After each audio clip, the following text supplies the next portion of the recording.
Only be strong and very courageous. Now Naomi had a relative of her husband's, a worthy man of the clan of Elimelech, whose name was Boaz.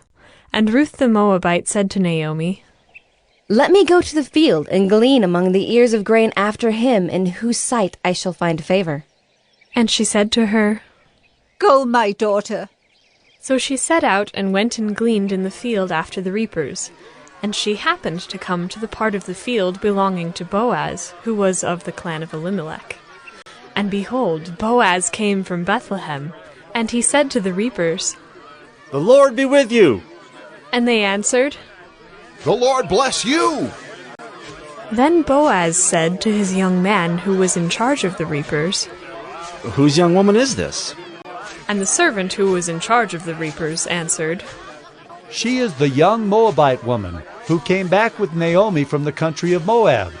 She said, 'Please let me glean and gather among the sheaves after the reapers.'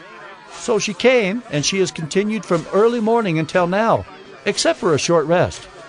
Then Boaz said to Ruth, "Now listen, my daughter. Do not go to glean in another field or leave this one, but keep close to my young women. Let your eyes be on the field that they are reaping, and go after them. Have I not charged the young men not to touch you?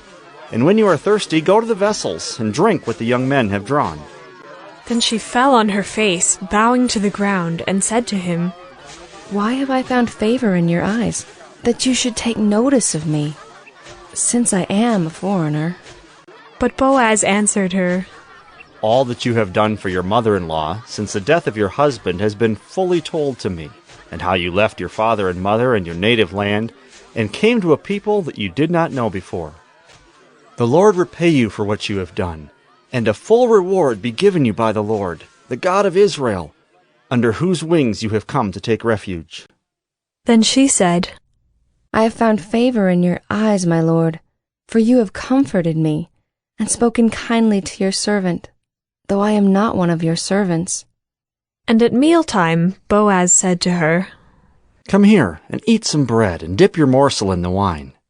So she sat beside the reapers, and he passed to her roasted grain, and she ate until she was satisfied, and she had some left over. When she rose to glean, Boaz instructed his young men, saying, "Let her glean, even among the sheaves, and do not reproach her. And also pull out some from the bundles for her, and leave it for her to glean, and do not rebuke her." So she gleaned in the field until evening. Then she beat out what she had gleaned, and it was about an ephah of barley. And she took it up and went into the city. Her mother-in-law saw what she had gleaned. She also brought out and gave her what food she had left over after being satisfied. And her mother-in-law said to her, "Where did you glean today, and where have you worked? Blessed be the man who took notice of you." So she told her mother-in-law with whom she had worked, and said, "The man's name with whom I worked today is Boaz." And Naomi said to her daughter-in-law, "May he be blessed by the Lord, whose kindness has not forsaken the living or the dead." Naomi also said to her, "The man is a close relative of ours, one of our redeemers."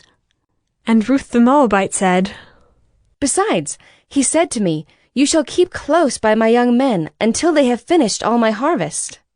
And Naomi said to Ruth, her daughter-in-law, "It is good, my daughter, that you go out with his young women, lest in another field you be assaulted." So she kept close to the young women of Boaz, gleaning until the end of the barley and wheat harvests. And she lived with her mother-in-law. Only be strong and very courageous.